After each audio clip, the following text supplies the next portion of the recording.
किस तरीके से हम रिएक्ट के प्रोजेक्ट में हम फाइल बना सकते हैं एंड उसके कुछ फंक्शनैलिटीज़ देखेंगे किस तरीके से क्रिएट की जाएगी, रन किस तरीके से किया जाएगा। तो आइए देखते हैं। मैंने इससे पहले के वीडियो में बनाया था, एक प्रोजेक्ट क्रिएट किया था ब्लॉग नेम से। अब इस प्रोजेक्ट के अंदर हम जाने के बाद राइट क्लिक करके टर्मिनल पर कोड डॉट जैसे ही लिखेंगे ये वीएस विजुअल स्टूडियो कोड में ओपन हो जाएगा। ये प्रोजेक्ट विजुअल स्टूडियो कोड में ओपन हो गया। अब यहाँ पर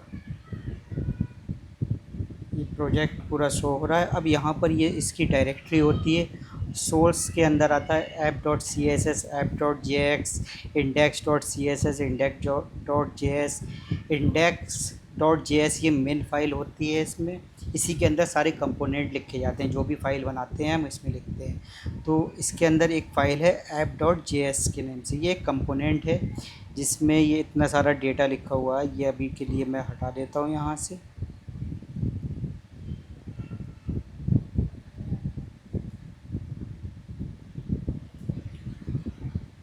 ये मैंने यहाँ से रिमूव कर दिया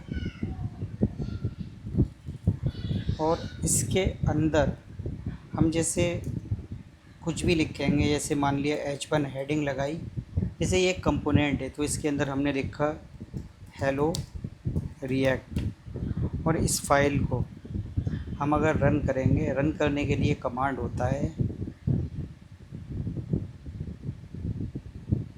npm स्टार्ट, जो कि ये लोकल होस्ट 3000 पर ओपन हो जाएगा ब्राउज़र में, और वहाँ पर आपको रिएक्ट जेएस के प्रोजेक्ट की आउटपुट मिल जाएगी। तो यहाँ पर आप देखिए लोकल होस्ट 3000 पर ये हो गया ओपन, और यहाँ पर अभी आ रहा है हेलो रिएक्ट, जो हमने यहाँ पर चेंज किया था। इससे पहले जो प्रोजेक्ट में पहले का कोड लिखा हुआ था वो ये था। तो इसको अगर हम देखेंगे तो आप देख सकते हैं यहाँ पर कि रिएक्ट का जो स्क्रैच होता है, मीन्स प्रोजेक्ट स्क्रैच से बनता है, वो आ जाता है यहाँ पर। तो अगर हम कंपोनेंट कोई बनाना चाहते हैं या फाइल जनरेट करना चाहते हैं तो उसके लिए आपको यहाँ पर ऐप डॉट जे एस की तरह एक और फाइल बनाएंगे जैसे सोर्स में आगे। तो उसके लिए हम यहाँ पर न्यू फाइल पे क्लिक करेंगे। मान लिया हमने बनाई user dot J S x, ये इसका एक्सटेंसन होता है रिएक्ट जे एस का, और इसमें जो फाइल का नेम होता है वो कैपिटल लेटर से स्टार्ट होता है, जैसे user dot J S x. अब यहाँ पर हम एक कंपोनेंट बना लेंगे। कंपोनेंट बनाने के लिए हम यहाँ पर एक फ़ंक्शन बनाएंगे जिसका नाम है यूज़र्स, जो इसका यूज़र नेम दिया हुआ है। उसके बाद यहाँ पर हम इसके अंदर रिटर्न दे देंगे। रिटर्न में यहाँ पर ये एक कंपोनेंट तैयार हो रहा है, जैसे इसमें मैंने लिख दिया H1 हेडिंग यूज़र। यहाँ पर आप देख सकते हैं यूज़र हेडिंग दे दिया है। अब इस कंपोनेंट को हम उसमें पहले एक्सपोर्ट करेंगे, एक्सपोर्ट डिफ़ॉल्ट यूज़र, ये एक्सपोर्ट डिफ़ॉल्ट कर दिया हमने यूज़र को। अब जो मेन फाइल है इंडेक्स डॉट जे एस, वहाँ से हम ये ऐप डॉट जे एस को हटा देंगे। ये लगी हुई है ऐप डॉट जे एस। इसकी जगह पर जो हमने ये न्यू फाइल बनाई है user dot J S x, उसको इंपोर्ट कर देंगे। तो यहाँ पर जैसे ही हम लिखेंगे यूज़र, तो यहाँ पे सजेशन में आ जाएगा, और जैसे ही उस पर क्लिक करेंगे तो ये ऑटोमेटिकली यहाँ पर इंपोर्ट हो गया। और यहाँ पर हम इसको इस तरीके से यूज़र स्लैश और इसे बंद कर देंगे। तो ये एक कंपोनेंट फ़ाइल बन गया।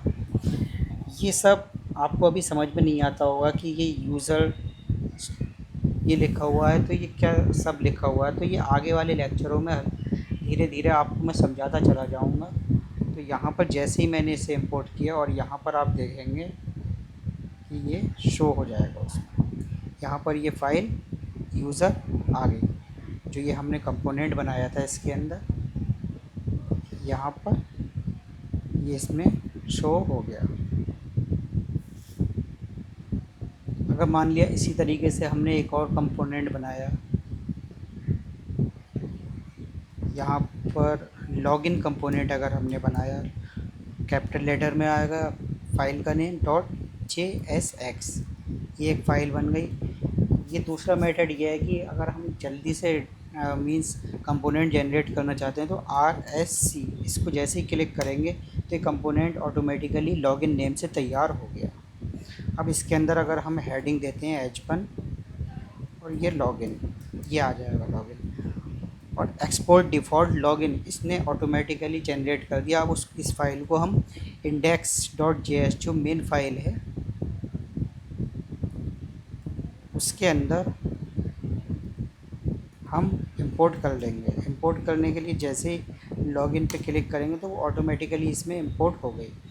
और यहाँ पर अब जब हम इसे शो करेंगे तो ये यूज़र और लॉगिन दोनों फाइल ब्राउज़र में शो हो जाएंगे। तो आप देख सकते हैं यहाँ यूज़र कंपोनेंट आ गया, यहाँ लॉगिन कंपोनेंट आ गया। तो इस तरीके से हम रिएक्ट जेएस में फ़ाइल क्रिएट करते हैं और उसे इंपोर्ट कर लेते हैं। बाकी ये सारी लाइंस अभी आपकी समझ में नहीं आती होंगी, रिएक्ट डोम डॉट क्रिएट राउ रूट, ये सब आगे चल के लेक्चर में आपको बताया जाएगा। अभी सिंपल इसमें आप इतना समझ लीजिए कि हम किस तरीके से फ़ाइल जनरेट करते हैं, क्रिएट करते हैं, उसे इंपोर्ट करते हैं। Thank you.